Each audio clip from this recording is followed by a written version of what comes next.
AMC food વિભાગની મોટી કાર્યવાહી શહેરની બે જાણીતી બેકરીને સીલ કરવામાં આવી। લાંભા નારોલની મુસ્કાન બેકરી સામે કાર્યવાહી। બહેરામપુરાની પ્રિન્સ બેકરી પણ સીલ થઈ છે। બેકરીમાં હાઇજીનના નિયમોનું પાલન નહોતું કરવામાં આવતું। ફૂડ સેફ્ટી લાયસન્સ વિના બેકરીઓ ધમધમતી હતી તેવો ખુલાસો થયો છે। અહીં મેંદામાં જીવાતોનો ઢગલો જોવા મળ્યો। અનહાઇજેનિક પરિસ્થિતિના પગલે અમદાવાદ મ્યુનિસિપલ કોર્પોરેશનના ફૂડ વિભાગે આ કાર્યવાહી કરી। નોંધનીય છે કે હાલ અમદાવાદ મ્યુનિસિપલ કોર્પોરેશનનું ફૂડ વિભાગ એક્શન મોડ પર છે। એનાલોગ પનીર સામે તો કાર્યવાહી થઈ રહી છે। આ ઉપરાંત અન્ય તમામ નિયમોનું પાલન એ તમામ આ પ્રકારની બેકરી હોય કે રેસ્ટોરન્ટ્સ હોય હોટેલમાં થાય છે કે કેમ તેની તપાસ કરવામાં આવી રહી છે। તે દરમિયાન બે બેકરીને સીલ કરવામાં આવી છે। બેકરીમાં હાઇજીનના નિયમોનું પાલન નહોતું કરવામાં આવ્યું, જેના કારણે આ કાર્યવાહી કરાઈ। વધુ વિગત સાથે મારી સાથે સંવાદદાતા પ્રણવ જોડાયા છે। પ્રણવ, ફૂડ વિભાગ હવે એક્શન મોડ પર લાગી રહ્યું છે, સતત નવી કાર્યવાહી અને કડક કાર્યવાહી થઈ રહી છે। ચોક્કસ રાજ્ય સરકારના જે આરોગ્ય મંત્રી છે તેઓએ પણ એ સ્પષ્ટ સૂચનાઓ આપી છે કે જે લોકો ખાદ્ય એકમો જે યુઝ કરી રહ્યા છે, બેટરીની વસ્તુ હોય કે પછી કહી શકાય કે પનીરની વસ્તુઓ, તેના ઉપર સંપૂર્ણ રીતે આરોગ્ય વિભાગ તપાસ કરે તે અંતર્ગત જ મહાનગરપાલિકા એ જાગ્યું છે। મહાનગરપાલિકા દ્વારા શહેરના અલગ અલગ જે વિસ્તારો છે તેમાં જે બેકરી બનાવતી પ્રોડક્ટો છે ત્યાં ચેકિંગ હાથ ધરવામાં આવ્યું છે। તે અંતર્ગત જ નારોલ વિસ્તારમાં આવેલી જે મુસ્કાન બેકરી છે અને સાથે જ બહેરામપુરામાં આવેલી જે પ્રિન્સ બેકરી છે તેને હાલ સીલ કરાઈ છે, કારણ કે તે બંને બેકરીઓની અંદર ફૂડ સેફ્ટી લાયસન્સ વગર ચાલતી હતી। મેંદાનો જે લોટ હતો તેના ઉપર જીવાતોનો ઢગલો જોવા મળી રહ્યો હતો। તેમજ કહી શકાય કે જે પણ વસ્તુઓ બની રહી હતી બેકરીની તેમાં કોઈ પણ પ્રકારના નિયમોનું પાલન થતું ન હતું। અનહાઇજેનિક જે જગ્યા છે તે જોવા મળી રહી હતી। કોઈ પણ જે કર્મચારી ગ્લવ્સ નતા પહેર્યા, કોઈ પ્રકારની હેડકેપ નથી પહેરી, તેથી જ આરોગ્યને સીધી રીતે ચેડા કરી રહ્યા છે। તે અંતર્ગત જ મહાનગરપાલિકાના ફૂડ વિભાગે જે કહી શકાય કે ગત મોડી સાંજે બે બેકરીઓને સીલ કરી છે, તેમાં નારોલની અને બહેરામપુરાની મુસ્કાન અને પ્રિન્સ બેકરીને સીલ કરીને આગળની કાર્યવાહી હાથ ધરી છે। પરંતુ ચોક્કસ કહી શકાય કે સરકારના આદેશ બાદ હવે ફૂડ વિભાગ પણ સફાળું જાગ્યું છે અને શહેરના અલગ અલગ જે ખાદ્ય એકમો છે, જે પ્રોડક્શન બની રહી છે, એ એકમો પર કાર્યવાહી હાથ ધરી રહી છે। જી આભાર માહિતી આપવા બદલ। તો હાલ જોઈતે સંવાદદાતાએ જણાવ્યું કે હાલ ફૂડ વિભાગ એક્શન મોડ પર છે અને તમામ આ પ્રકારના નિયમોનું જે ઉલ્લંઘન કરે છે તેમની સામે કડક કાર્યવાહી। આગળ વાત કરીએ સુરેન્દ્રનગરની, જ્યાં ધાંગધ્રાના જેસડા ગામેથી વધુ એક નકલી ડોક્ટર ઝડપાયો છે। પોલીસે બાતમીના આધારે બોગસ ડોક્ટરને ઝડપી પાડ્યો। જેસડા ગામમાં ભાડે મકાન રાખીને બોગસ ડોક્ટર તરીકે પ્રેક્ટિસ કરતો હતો રવિન્દ્રનાથ ઉપેન્દ્રનાથ રોય પાસેથી એલોપેથી દવા સહિત ₹42,000થી વધુનો મુદ્દામાલ પણ કબજે કરાયો। જિલ્લાના ગ્રામ્ય વિસ્તારોમાં લોકોના આરોગ્ય સાથે ગંભીર ચેડા કરતા બોગસ ડોક્ટર સામે આરોગ્ય વિભાગનું સૂચક મૌનથી આરોગ્ય વિભાગની કામગીરી સામે પણ સવાલો ઉઠી રહ્યા છે। તો હાલ ફરી એકવાર નકલી ડોક્ટર અહીંથી ઝડપાયો છે। વધુ વિગત સાથે મારી સાથે સંવાદદાતા અક્ષય જોડાયા છે। અક્ષય, સુરેન્દ્રનગરમાં અને ખાસ કરીને આ જે વિસ્તાર છે ત્યાં અવારનવાર નકલી ડોક્ટર ઝડપાતા હોય છે। આ વખતે જે ડોક્ટર ઝડપાયો છે તેના અંગે શું વિગત અને આરોગ્ય વિભાગની કામગીરી સામે કેમ સવાલ ઉઠી રહ્યા છે? જી ચોક્કસથી વાત કરવામાં આવે તો સુરેન્દ્રનગર જિલ્લાના ખાસ કરીને જે ગ્રામ્ય વિસ્તારો છે, ધાંગધ્રા તેમજ પાટડી સહિતના ગ્રામ્ય વિસ્તારો છે, આ ગ્રામ્ય વિસ્તારોમાં મોટી સંખ્યામાં આવા બોગસ ડોક્ટરો છે એ લોકોના આરોગ્ય સાથે ચેડા કરી અને પ્રેક્ટિસ કરતા હોય છે। એને પકડવાની જવાબદારી છે ખરેખર આરોગ્ય વિભાગની હોય છે, પરંતુ ક્યાંક ને ક્યાંક આરોગ્ય વિભાગ જે છે પોતાની જવાબદારીમાંથી હાથ ખંખેરી નાખતો હોય દર વખતે પોલીસ દ્વારા દરોડા પાડી અને બોગસ ડોક્ટરને ઝડપી પાડવામાં આવે છે। આ વખતે પણ સુરેન્દ્રનગર એસઓજી પોલીસ દ્વારા આરોગ્ય વિભાગની ટીમને સાથે રાખી અને દરોડો કરવામાં આવ્યો હતો। બોગસ ડોક્ટરને ઝડપી પાડવામાં આવ્યો છે, જે લગભગ અંદાજે 1 થી 1.5 વર્ષથી લોકોના આરોગ્ય સાથે ચેડા કરતો હતો। તેમ છતાં આરોગ્ય વિભાગ છે ક્યાંક ને ક્યાંક કુંભકર્ણની નિંદ્રામાં હોય તેવું લાગી રહ્યું છે, કારણ કે ટીમ દ્વારા અત્યાર સુધીમાં કોઈ પણ જગ્યાએ આવી રીતે દરોડા કરી અને કોઈ બોગસ ડોક્ટરને ઝડપી પાડવામાં આવ્યા હોય તેવી વિગતો બહાર નથી આવતી। દર વખતે પોલીસ દ્વારા દરોડા કરવામાં આવે છે, જેને લઈને ક્યાંક ને ક્યાંક આરોગ્ય વિભાગની કામગીરી સામે શંકાના જે સવાલો છે એ ઉભા થઈ રહ્યા છે। બિલકુલ અક્ષય, આભાર માહિતી આપવા બદલ। તો હાલ જોઈતે સંવાદદાતાએ જણાવ્યું કે આરોગ્ય વિભાગની કામગીરી સામે પણ સવાલો ઉઠી રહ્યા છે, જોકે હવે યોગ્ય કાર્યવાહી કરવાની માંગ પણ ઉઠી। આગળ વાત કરીએ કલોલના દંતાલી ગામની સીમમાં રહેણાંક અને ખેતી વિસ્તાર નજીક શેડમાં ચાલી રહેલા ગેરકાયદે ગેસ રિફિલિંગના રેકેટનો સાંતેજ પોલીસે પર્દાફાશ કર્યો।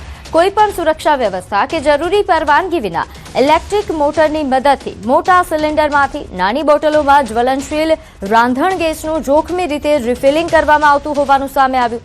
પોલીસે સ્થળ પરથી કુલ 6 આરોપીઓને રંગે હાથ ઝડપી પાડ્યા. દરોડા દરમિયાન 258 ગેસ સિલિન્ડર, વાહનો સહિત કુલ રૂપિયા 12.86 લાખથી વધુનો મુદ્દામાલ કબજે કરવામાં આવ્યો હતો. તો કલોલના દિવાનવાડી પાણીના સંપમાંથી સતત બીજી વાર હાડકા મળી આવતા ચકચાર મચી છે. નગરપાલિકા દ્વારા સંપની સફાઈ કરીને ગ્રીન નેટ બાંધી હોવા છતાં પુનઃ સંપના પાણીમાં હાડકા મળી આવ્યા હતા. કાલોલનો આ બનાવ છે, જ્યાં સફાઈ કરેલા સંપમાં ફરી હાડકા જોવા મળતા નગરપાલિકા તંત્ર એક્શન મોડ પર આવ્યું છે. સંપના પાણીમાં હાડકા નાખવા મુદ્દે અજાણ્યા વ્યક્તિ સામે ચીફ ઓફિસરે કાલોલ પોલીસ મથકે ફરિયાદ નોંધાવી છે. અગાઉ સંપની સફાઈ દરમિયાન પશુઓના હાડકા મળી આવતા નગરજનોમાં ભારે રોષ ભભૂકી ઉઠ્યો હતો.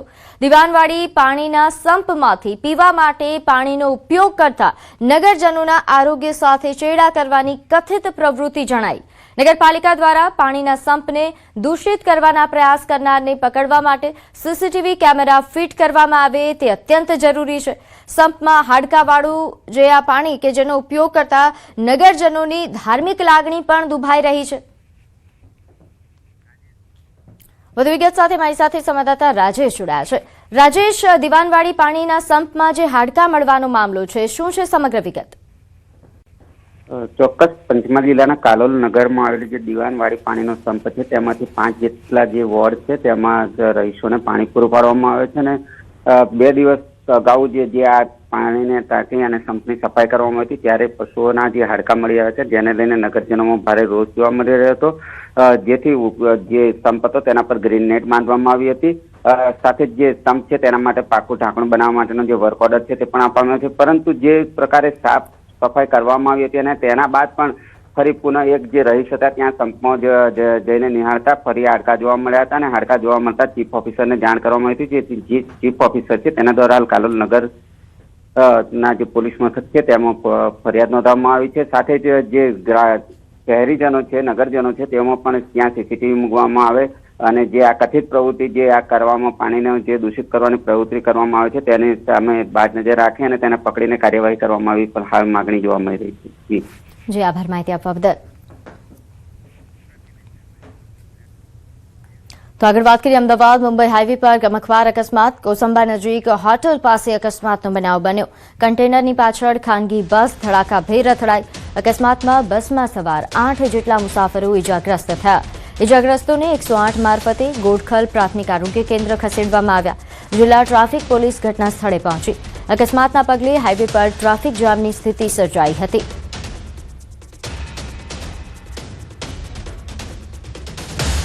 હવે આગળ વાત કરીએ અમદાવાદમાં સિલજની આનંદ નિકેતન સ્કૂલ વિવાદ મામલે. નોંધનીય છે કે અહીં આનંદ નિકેતન સ્કૂલ સામે બજરંગ દળનું વિરોધ પ્રદર્શન. શાળાએ રાષ્ટ્રગીત અને પ્રાર્થના બંધ કર્યાનો આક્ષેપ બજરંગ દળ દ્વારા વિરોધ પ્રદર્શન કરવામાં આવ્યું.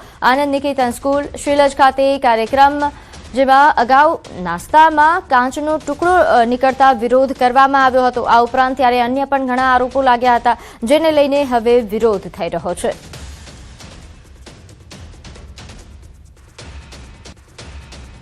સ્કૂલે એવું કીધું કે આ સ્કૂલમાં જે મુસ્લિમ શિક્ષકો છે ને એ લોકો છે એમને સસ્પેન્ડ કરવા, પણ સસ્પેન્ડ નહીં, એમને તાત્કાલિક અહીંયાથી મોકૂફ, ફરજ પરથી મોકૂફ એટલે કે દૂર કરવામાં આવે અને આ સ્કૂલમાં પ્રાર્થના અને રાષ્ટ્રગીત શરૂ કરવામાં આવે. બજરંગ દળનો આજ કાર્યક્રમ છે. આ સ્કૂલમાં અમે આજે પ્રાર્થના અને રાષ્ટ્રગીત બંને કરીશું. હા, મલાલ આ પુસ્તક જે આપવામાં આવ્યું એ લોકો એવું કહે છે કે ભાઈ આ સોશિયલ એક્ટિવિટીઝ છે, તો ભાઈ જીજાબાઈ અને ઘણા એવા આપણા ભારત દેશમાં રહેતા એમને પણ વીર આપણી મહિલાઓ તો એમના પણ પુસ્તકોનું વિતરણ થવું જોઈએ. ચોક્કસ એક ધર્મનો પ્રચાર પ્રસાર માટે આ પુસ્તક આપવામાં આવ્યું હોય તો બજરંગ દળ એનો કાયદેસર વિરોધ કરે છે.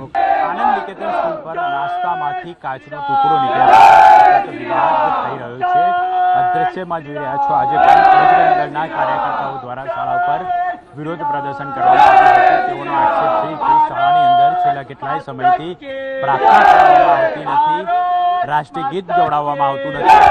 બજરંગ દળના કાર્યકર્તાઓ છે જ્યારે તેઓ અહીં વિરોધ માટે પહોંચ્યા ત્યારે દરવાજો બંધ હતો. શાળાનો દરવાજો કેટલાક લોકો શાળાનો દરવાજો ખોલીને આવ્યા હતા, તો કેટલાક લોકો દ્વારા આ જે લોક હતું તે લોક તોડીને ત્યારબાદ અહીં આવ્યા હતા. આપણી સાથે ઉપપ્રમુખ છે, તેમની સાથે વાત કરીશું.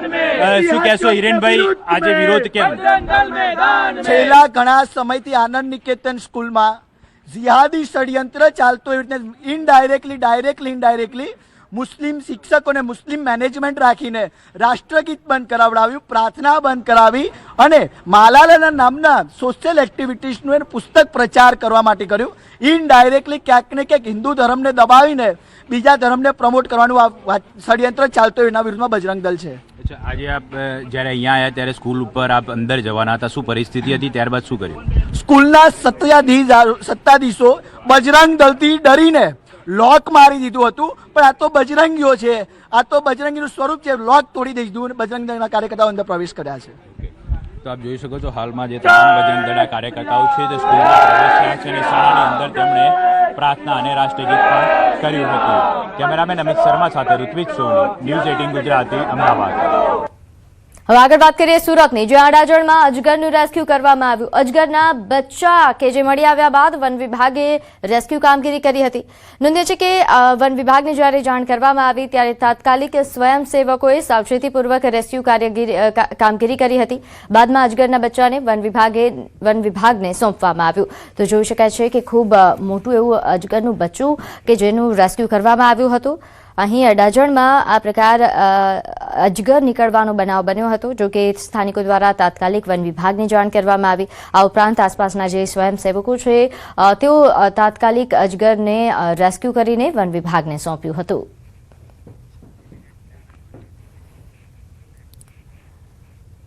તો પાટણના સમી તાલુકામાં નાયબ કાર્યપાલક ઇજનેર સામે આક્ષેપો કરાયા છે. શુભમ કુમાર સિંઘલ સામે વિકાસ કામોના બિલ પાસ કરવા માટે 2% કમિશન માંગ્યાના ગંભીર આક્ષેપો લાગ્યા છે. તાલુકા જિલ્લા પંચાયતના પ્રતિનિધિઓ અને સરપંચોએ આક્ષેપો સાથે સમી કચેરીએ રજૂઆત કરી હતી.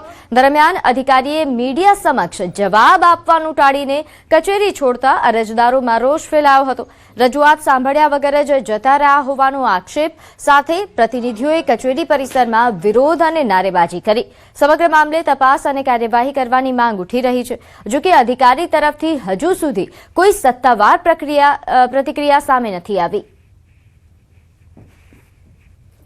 એ ધારાફંડના કામો સૂચવેલા, ધારાસભ્યની ગ્રાન્ટના કામો સૂચવેલા છે અને એ કામોની એ ટકાવારી માગે છે અને ટકાવારી જો ના આપે તો એ અઠવાડિયું 10 દિવસ સુધી બિલો પેન્ડિંગ પડ્યા રાખે છે એમના ટેબલ ઉપર. વારંવાર મારી પર ફોન આવે છે, તો આ ખેડૂતોને હિતમાં ધ્યાને લઈ અને આ રજૂઆત કરવા અમે અહીં પ્રાંતમાં આવ્યા હતા ડી સાહેબને મળવા માટે, પણ એ અમારી રજૂઆત સાંભળ્યા વગર જ જતા રહ્યા છે. એટલે અમારી રજૂઆત નહીં સાંભળવામાં આવે તો અમે ગાંધી ચિંધ્યા માર્ગે આંદોલન કરીશું.